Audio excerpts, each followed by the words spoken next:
3 years into our marriage, she slapped me across the face in the boardroom for another man. She said, "Stephen, give him the company. You don't deserve it." I smiled. No tears, no shouting, no flipping the table. I quietly signed the stock transfer agreement and even slid the company seal across the table to him. Everyone thought I'd folded. What they didn't know was this. There was an $80 million hole sitting in the company's books. My hand was shaking when I signed. Not because I was angry, because I was afraid she might change her mind. Chapter 01. Grace walked into the conference room, and every executive immediately stood up. Not out of respect, but because there was a man walking behind her. Charles, her college sweetheart, the one people called the perfect one that got away. A foreign-educated finance prodigy with a reputation for being exceptionally capable. I was sitting at the head of the table, a cup of coffee still steaming in my hand. For a brief second, when I saw them walk in side by side, I thought I must be seeing things. But Grace's very first sentence told me that today's meeting had nothing to do with quarterly earnings.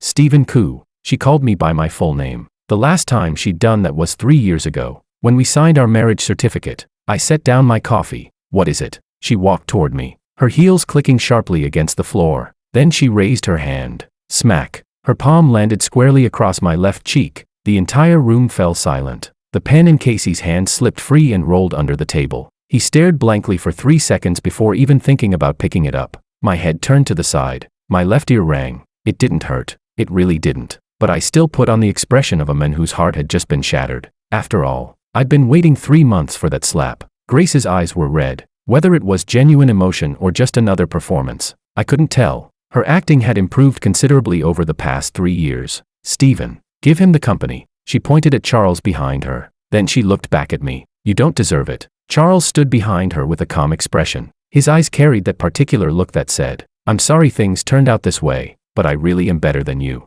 His tailored suit fit perfectly. His hair was immaculate. The entire man radiated the energy of a self-help success guru. I almost lost my composure. There were 11 executives in the room. Not a single one spoke. Some stared at their phones. Some studied the ceiling. Others suddenly became deeply fascinated by a bottle of mineral water sitting on the conference table. My secretary, Selena, stood in the corner. She was biting her lip so hard it was nearly bleeding. She was the only person in the room who knew the company's real financial situation. Other than me, I took a deep breath and stood up. "Okay." Grace froze. She had clearly been prepared for a screaming match. Charles looked surprised as well. Neither of them had expected things to go this smoothly. I walked to the other side of the conference table and picked up the stock transfer agreement that legal had prepared in advance. I flipped to the last page, signed my name, stamped it, then slid the company seal toward Charles. The entire process took less than 2 minutes. Casey finally bent down and picked up his pen. He looked at me. The expression on his face was so complicated it could have filled an 800-word essay. Chapter 02. Casey had been with the company's finance department for years. He knew exactly what those numbers meant, but he didn't dare say a word, because Grace was Walter's daughter. Walter might have retired, but he still carried plenty of influence in the industry. I slid the signed documents across the table toward Grace. "Go ahead and sign." She picked up the pen. Her hand was shaking, maybe from excitement, maybe from emotion. After all, she was finally getting to unite the men she loved most with the company. How romantic. I silently applauded her in my head. After signing, Grace looked at me. Her lips parted slightly, as if she wanted to say something. I didn't give her the chance. "I've already moved my things out. The house is yours. I'll take the car. It's not worth much anyway. So let's call it me taking advantage of you." I grabbed the car keys from the table and walked toward the door. "Oh, right." I glanced back at Charles. He straightened his back and met my gaze. "Congratulations." After saying that single word, I pushed the door open and left. The hallway stretched endlessly ahead. My dress shoes clicked against the marble floor. Tap,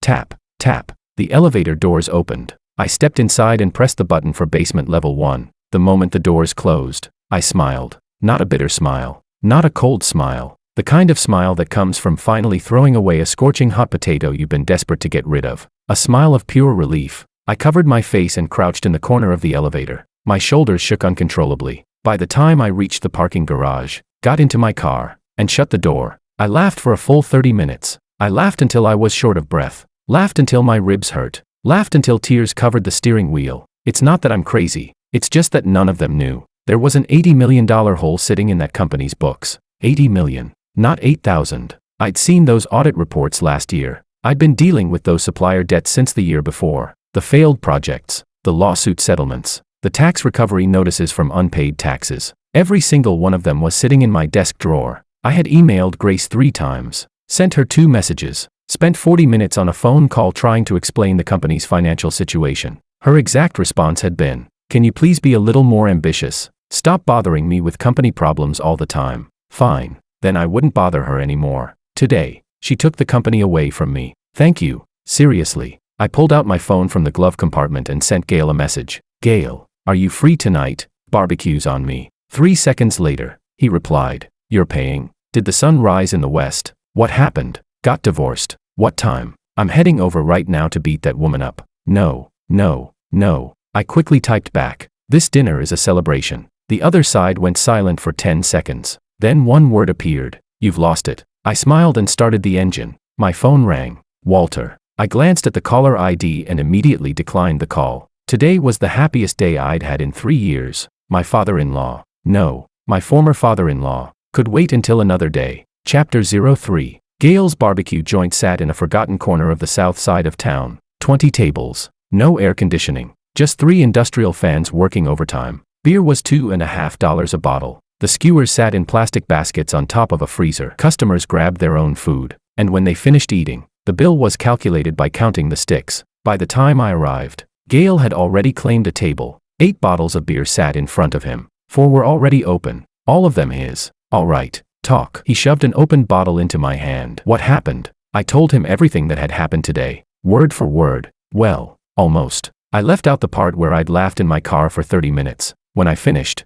Gail slammed his chopsticks onto the table. "That Grace is unbelievable. She slapped you in front of everyone. Who the hell does she think she is? You practically killed yourself keeping that company afloat for 3 years. Gail. The company owes $80 million. Gail froze. A skewer was still hanging from his mouth. His jaw dropped so far it looked ready to hit the table. He sat there like a statue for a full 10 seconds. Then he slowly pulled the skewer out of his mouth and set it down. "How much?" $80 million, maybe more." "What do you mean?" "I mean Grace forced me to hand the company over to Charles today, and right now they're probably popping champagne." I paused, celebrating the fact that they've just acquired a shell company buried under $80 million of debt. Gail opened his mouth, closed it, opened it again, closed it again. Then he grabbed his beer, chugged half the bottle, and wiped his mouth hard. "You mean you're happy?" "I'm very happy." "You're seriously happy?" "I've never been happier in my life." Gail stared at me for a full 10 seconds. Then he smacked my shoulder and burst out laughing. The laughter started as a chuckle, then became a cackle,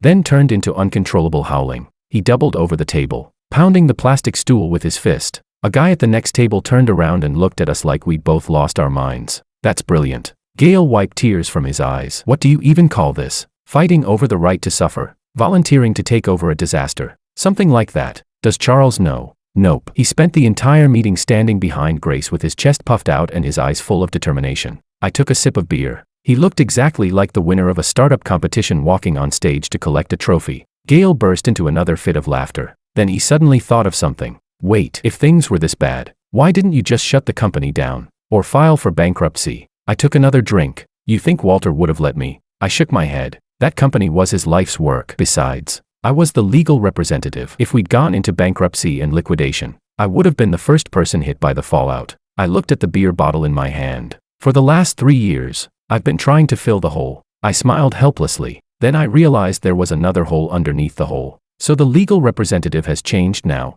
Yep. Charles signed the stock transfer agreement today. The paperwork for changing legal ownership was already prepared by legal. I raised my bottle and clinked it against Gail's. The moment he signed, every debt and every lawsuit, clink, stopped being my problem. The joy on Gail's face slowly transformed into something that looked suspiciously like admiration. "Stephen, what? Were you waiting for this day all along?" "No." I shook my head honestly. I genuinely wanted to save that company. I paused. I just couldn't. Grace didn't believe me. Walter thought I was exaggerating. I issued 3 financial risk warnings. All 3 were ignored. So when you realized it couldn't be saved, the only thing left to do was wait for someone else to take it. And they jumped into the fire pit themselves. I smiled. She pushed him in with her own hands. Both of us fell silent for 3 seconds. Then we burst out laughing at the same time. That night, I drank the most satisfying 8 beers of my life. When it was time to leave, Gail insisted on walking me out, with one arm around my shoulder. He asked curiously, "What do you think Charles will do tomorrow on his first day as boss?" I thought about it. He'll probably replace the artwork in the office first. He's obsessed with appearances. I heard he framed 2 copies of his master's degree. One hangs in his office. The other hangs above his bed. Gail snorted. Then what? Then he'll have someone clear out all my belongings and renovate the CEO's office. And then, I looked at him meaningfully. He'll open the drawer and find the financial statements. Gail shuddered. Damn, I almost feel sorry for him. Don't. I patted him on the shoulder. Feel sorry for the 80 million instead. Chapter 04. How did I know what Charles's first day on the job was like?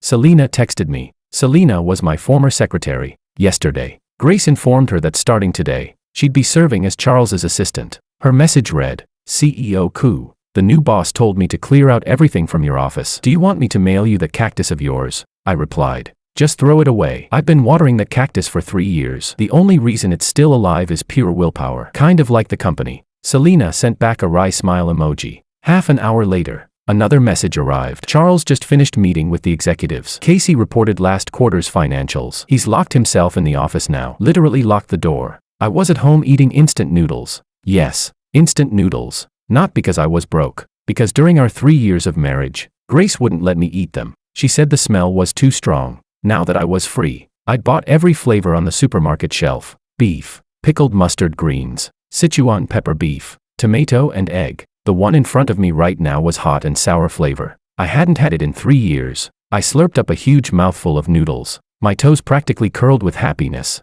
A taste of heaven. While eating, I texted Selena back. Don't worry. Last quarter's report was just the appetizer. Selena replied. What do you mean? I answered. He'll understand when he sees last year's annual report. Selena replied. CEO Koo, I'm getting a little scared. I typed. Scared of what? You're an employee. The company has a new owner. As long as payroll goes out, you'll get every penny you're owed. If it doesn't, that's not your fault either. Selena responded. That's not what I'm worried about. I'm worried Charles might pass out and nobody will be there to catch him. I almost choked on my noodles. At 1 in the afternoon, another message came in. Charles asked Casey to pull all financial records from the last 3 years. Casey spent 40 minutes on the phone and carried 3 boxes of files into the office. The door is locked again. At 2 o'clock, 3 suppliers came to collect overdue payments. Charles met with them for about 20 minutes. When he came out, his glasses were completely fogged up and the muscles in his cheeks were twitching. 3 suppliers. Only 3. Before I left, there were actually 14 suppliers with outstanding payments.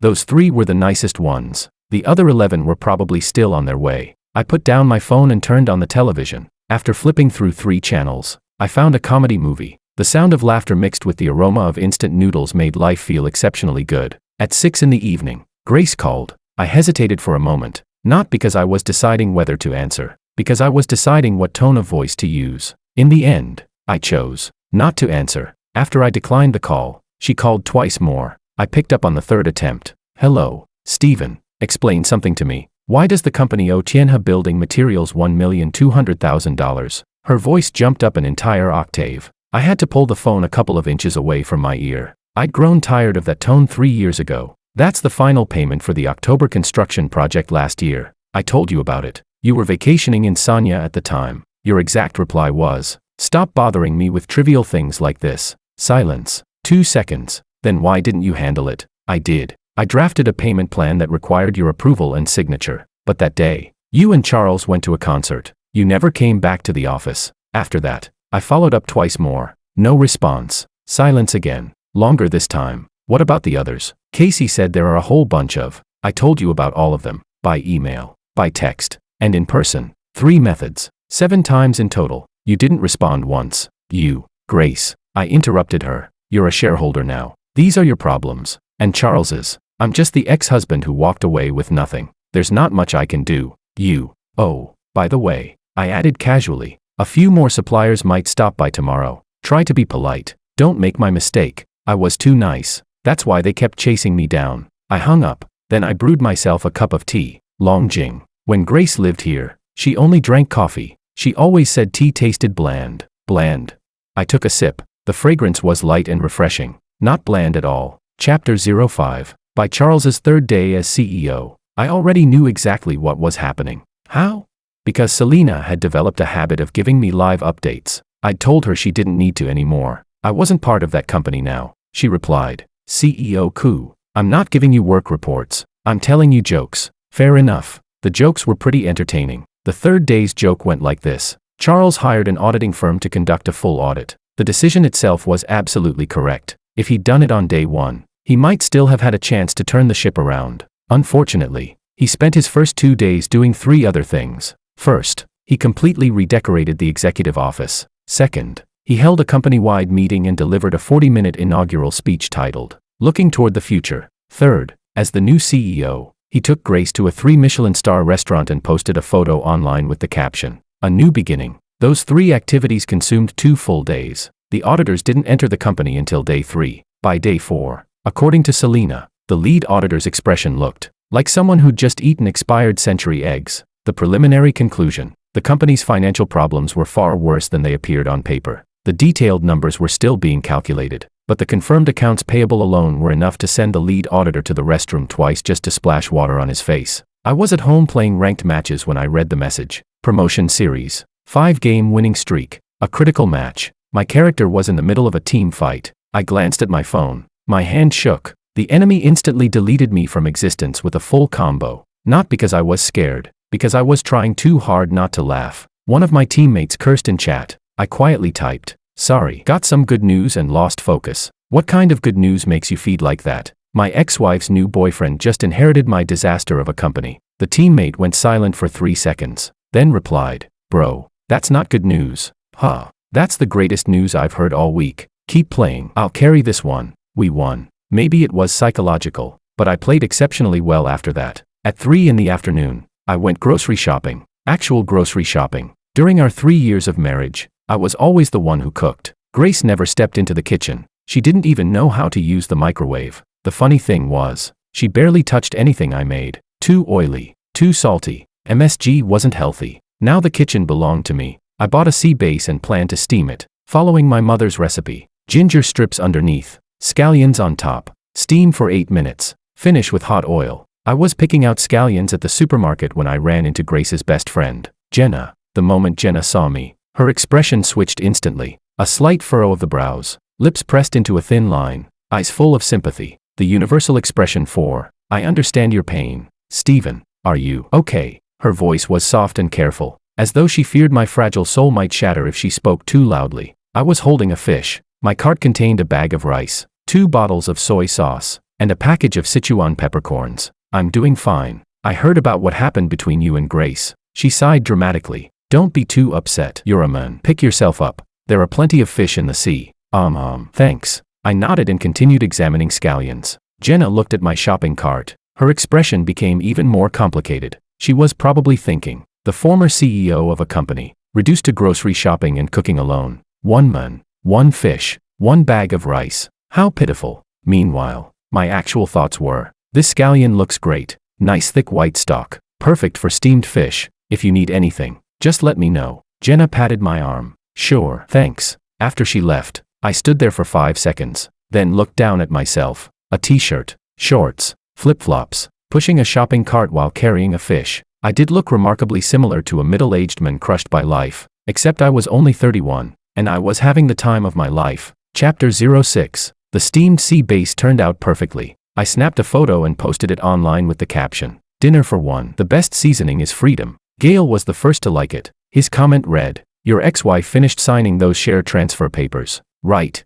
Legally airtight now." I replied, "Relax. It's nailed down tighter than the skewers at your barbecue joint." Grace's social media, on the other hand, had gone unusually quiet. 2 days earlier, she'd posted that photo with Charles and the caption, "A New Beginning." Since then, a stranger had left a comment underneath. "So, did you get a new boyfriend?" She never replied. I was cleaning up the kitchen after dinner when my phone rang again. An unfamiliar number. I answered. "Hello, is this CEO Koo? This is Manager Lou from Mars Steel about the remaining $3 million from last year's steel shipment." "Manager Lou, nice to meet you." I interrupted politely. "Unfortunately, I'm no longer involved with the company. The legal representative has changed. His name is Charles, much more capable than me. Foreign educated, too." There was a pause. The company's under new management." "It is. You can contact him directly." Then do you happen to have his number?" I scrolled through my contacts, found Charles's phone number, and sent it over. "Best of luck with the negotiations."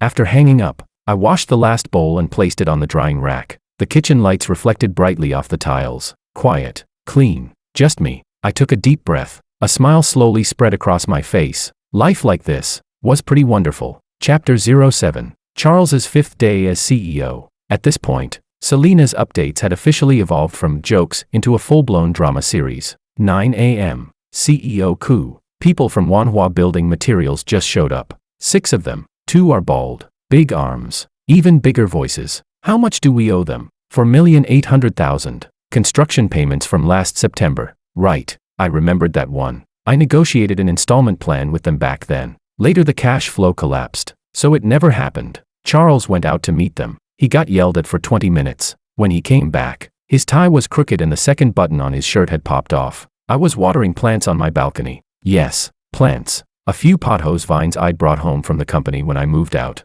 Grace had taken the company. Surely she wasn't going to fight me over a few potted plants too. By the time I reached the 3rd pot, I nearly watered my own shoes. Barely managed to stop myself. 11 a.m. Another group just arrived. Mars Steel. 3 million. Casey went out to deal with them. He held them off for half an hour. When he came back, his forehead was covered in sweat and the collar of his shirt was completely soaked. 2 p.m. The logistics company showed up. 2 million. They didn't cause a scene, but before leaving, they said, "Pay within 3 days or we'll see you in court." 4 p.m. Charles smashed a mug in his office. The one you used to use. The one that said, "The boss is always right." That mug had been a gift from Gail. A sarcastic gift. I never expected it would meet its end in someone else's hands. A fitting death. All things considered. 6 p.m. Grace showed up. Not to see me. To go to the company. According to Selena, she stayed in Charles's office for 2 hours. When they came out, neither looked happy. For the first time,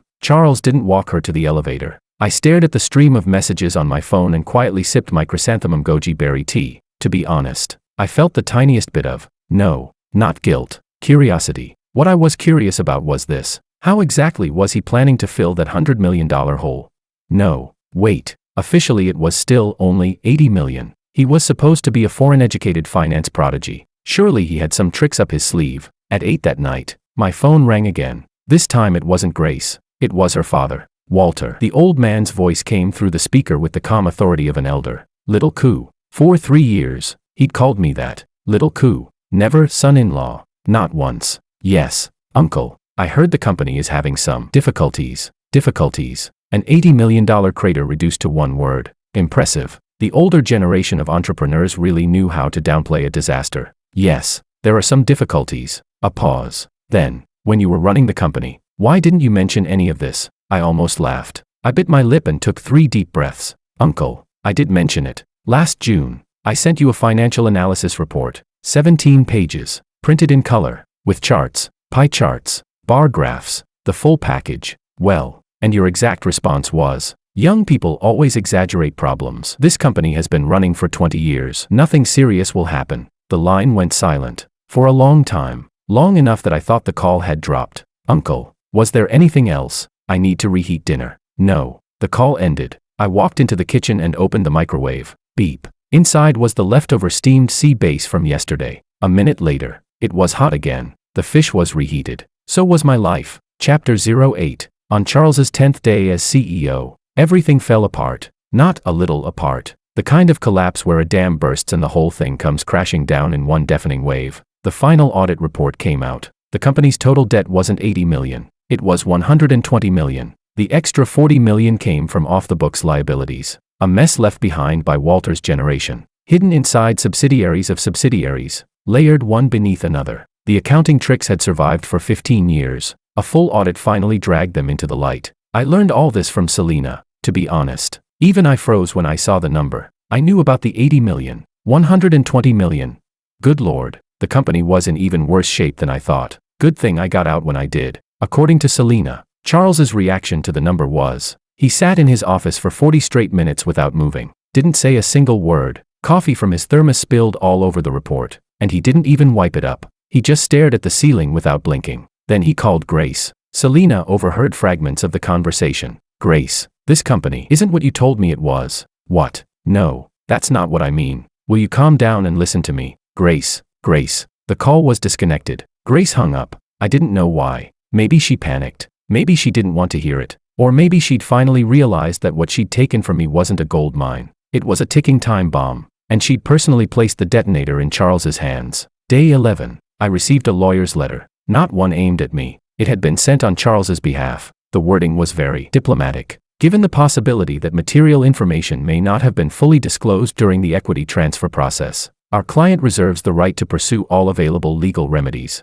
Translated into plain English, you never told me the company had this much debt. You set me up. I looked at the letter and shook my head with a smile. Then I walked into my study and pulled out a file folder from a drawer. Inside were neatly organized documents, 3 printed emails, each accompanied by Grace's acknowledgement receipts, 2 screenshots of our chat history, complete with delivery confirmations and read timestamps, a burned CD containing a 40-minute phone call recording, every minute carefully annotated with summaries, and 3 written financial risk warnings, each bearing Grace's signature. Yes, she signed every single one, every single one. She simply signed them, tossed them into a drawer, and never looked at them again. I took a photo of the evidence and sent it to a lawyer friend. Take a look. Do I have enough documentation? 3 minutes later, he replied. Enough. You've got enough to drown someone. If he actually sues you, you could counterclaim for malicious litigation. And I've reviewed your equity transfer agreement. Clause 14 is crystal clear. The transferee acknowledges full understanding of the target company's operating condition and voluntarily assumes all associated risks. He signed it himself. I placed the lawyer's letter back into the folder.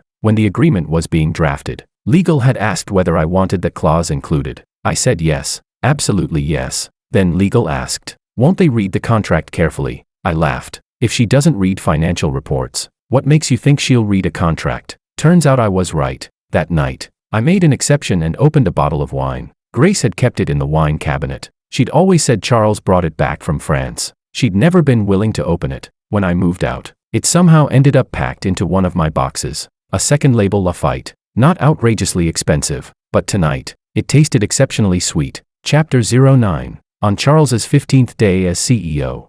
He wanted to quit, but he couldn't. The change of legal ownership had already been completed. He was now the company's legal representative and controlling shareholder. The debts, the lawsuits, the tax recovery claims, every single one of them was attached to his name. Want to walk away? The law wouldn't allow it. Not unless he could find someone else willing to take over. And there weren't many people in this world more gullible than he was. Before resigning, Selena posted one final update. Not to me, to her old high school group chat. The screenshot eventually made its way around the internet. It read, Daily Update. Everyone, our company's new CEO has officially evolved from full of ambition to dead inside. During today's meeting, he stared at the ceiling for 8 straight minutes without saying a word. When the meeting ended, he walked through the wrong door, entered the janitor's closet, and sat next to a mop bucket for 5 minutes before coming back out. The replies below were almost identical. More updates. Hurry. Following this story, this is better than a web novel. When Gail forwarded me the screenshot, I was cooking noodles. Homemade noodles. I had kneaded the dough myself, with a fried egg and 2 slices of braised beef on top. My quality of life was steadily improving. Your former secretary has become an internet novelist. Gail followed the message with 10 laughing until crying emojis. She worked for me for 3 years. Her writing skills had plenty of time to develop. Has she produced more content in these 2 weeks than you did in 3 years? Shut up. Charles tried to transfer the shares back to Grace. Grace refused. Her reasoning was, this is my father's company. I can't let it collapse because of me. You figure something out. Aren't you a foreign-educated finance genius? According to rumors, Charles responded, I studied financial theory, not disaster response. Grace shot back, didn't you always say that if someone gave you a platform, you could accomplish great things? That only works if it's a normal platform, not a $120 million sinkhole. Can't you come up with something? All my solutions combined wouldn't even cover the interest on this hole. These details came from Selena before she left. The actual conversation was probably much less polite. According to her, it included a generous amount of colorful language and emotional exclamations. Grace stormed out and slammed the door behind her. Charles stayed alone in his office until midnight. Chapter 10. Day 17. Walter came to see me. He stood alone at my front door. No driver, no assistant, no daughter. When I opened the door, I was wearing flip-flops and a cheap t-shirt I'd bought from a street market. He looked me up and down. 3 years ago, when he'd married his daughter to me, I wore tailored suits. My hair was thicker. My posture was straight. I looked like a man ready to conquer the world. Now I was standing there in shorts and a sleeveless shirt. Yet somehow, I looked more alive than I had back then. The confusion in his eyes was impossible to hide. Uncle, would you like to come in? No. He waved his hand. I only came to ask one question. Go ahead. You knew the company couldn't survive, didn't you? I did. Then why didn't you leave? I looked at him. When you handed the company to me, I promised I'd do my best, and I did. For 3 years, but the hole was too big. My abilities weren't enough to fill it. I told Grace 7 times. She didn't believe me. I brought it up to you once. You didn't believe me either. And then you just waited. I didn't wait. I shook my head. I tried taking loans to keep the company alive. I cut failing projects. I negotiated payment plans with suppliers one by one. But none of that solved the real problem. The company's profits couldn't cover its historical debt. And I don't have hundreds of millions of dollars lying around to bail it out. A muscle twitched in Walter's cheek. The day Grace asked you to sign the transfer agreement, that was her idea, not mine. From beginning to end, the only thing I did was have legal add a clause to the contract. The transferee acknowledges full understanding of the company's operating condition. The old man closed his eyes for a moment. You kid, uncle. I spoke calmly. I wasn't trying to trap anyone. I was genuinely carrying more than I could handle. If she wanted the company, she could have it. She just should have read the financial statements first. That responsibility isn't mine. Walter stood there in silence. For a long time, the evening breeze lifted a few strands of his white hair. Finally, he asked, "Is there any way to save the company now?" I thought about it. The cleanest option is bankruptcy and liquidation. Charles is the legal representative now. He can initiate the process. The sooner, the better. The longer they wait, the more interest and penalties will pile up. Walter lowered his gaze. And Grace, and Charles, that's their problem now. My voice remained steady. Uncle, it's not that I'm heartless. I simply can't help, and I shouldn't. When Walter finally turned and left, his back looked a little more hunched than when he'd arrived. I closed the door, stood in the entryway for a moment, then walked into the kitchen and took a yogurt from the refrigerator. Strawberry flavor, limited edition. I'd stood in line for 10 minutes that afternoon just to buy it. I sat on the couch, twisted off the cap, and drank it slowly. Then I casually checked my phone. A friend who worked in restaurant supply chain management had sent me a message. His team was building a new venture. They needed a partner with management experience. Was I interested? I set down the yogurt and carefully reviewed the project materials. The direction looked solid. The team was young and energetic. Most importantly, the company's books were spotless. Not a single dollar of hidden debt. I replied with one word. Let's talk. Chapter 11. On Charles's 21st day as CEO, the company officially entered bankruptcy liquidation. The creditors' meeting lasted an entire day. 14 suppliers, 3 banks, 2 individual creditors, and representatives from the tax bureau. Charles remained silent throughout the entire meeting. According to the final work update Selena sent before resigning, after signing the last document, Charles dropped his pen. It rolled across the table, reached the edge, fell to the floor, bounced twice. He didn't pick it up. Grace never showed up. Not once. She was absent from the entire creditors' meeting. The last update on her social media was still the one from 20 days ago. The post Charles had made, a new beginning. Recently, a new comment had appeared underneath it, from an account nobody recognized. Quite a beginning you've got there. 47 likes. Not from me. Seriously, not me. I'd been busy. I'd already gone through 2 rounds of interviews with the new company. The direction was confirmed. The paperwork was done. I was starting over from scratch. As a partner, base salary plus profit sharing. Nothing extravagant, but solid. On my first day, Gale took me out for drinks at his barbecue stand. Same old table. Beer was still $2.50. The skewers were still self-service. Eat first, count sticks later. I heard Charles is gone. Gale flipped a skewer and glanced at me. He is. After the bankruptcy proceedings, there are still a pile of legal obligations tied to him as the former legal representative. I heard he's already listed his apartment in Shanghai, trying to raise money to cover the portion he's personally liable for. Serves him right. Gale snorted. Guy saw a chance to play white knight and jumped straight into the trap. I wouldn't put all the blame on him. I shook my head. He genuinely didn't know how bad things were. Then who do we blame? Grace. I didn't answer. Gale took another bite of meat and didn't push further. Fine. Enough about them. How's the new job? Pretty good. Just have to build everything from the ground up again. Gale laughed. So what? You're 31, not 51. Just remember one thing this time. Never partner with someone who doesn't read financial reports. He pointed his skewer at me. Business or marriage? I laughed and kicked the leg of his stool. A month later, the new company was gradually finding its rhythm. One afternoon during lunch, I ran into Grace outside a cafe in a shopping mall. She'd changed, quite a bit. She'd lost weight. The meticulous makeup was gone. The designer handbags she'd once carried had been replaced by a simple canvas tote. She saw me too. We stood there looking at each other for about 3 seconds. She spoke first. Steven. Yeah. How have you been? Pretty good. I smiled. How about you? She forced a smile. It trembled before settling into place. The company. She lowered her eyes. That was my fault. I slipped my hands into my pockets and said nothing. I should have listened to you. The reports. The emails. I never read a single one. Charles left. He said I deceived him. You didn't deceive him. I looked at her calmly. You just didn't know how deep the water was yourself. Her shoulders trembled. Her eyes reddened immediately. Back then, seeing her cry would have broken my heart. During our first year of marriage, she'd cried once after a bad day at work. I'd held her and comforted her for an hour. Now, looking at those reddened eyes, I felt nothing dramatic. Not hatred, not indifference, just peace. I'd moved on. Grace. Yeah. Stop dwelling on it. Go to work. Live your life. Your father is getting older. Spend more time with him. She froze, then slowly nodded. I turned and walked away, without looking back. As I stepped out of the mall, sunlight fell across my face. Warm, comforting. My phone buzzed. A message from Gail. You coming tonight? Got some excellent beef today. Saved 2 pounds before the suppliers took it. If you don't show up, I'm grilling it all myself. I replied. I'm coming. My treat. A few seconds later. You're paying. Did the sun rise in the west again?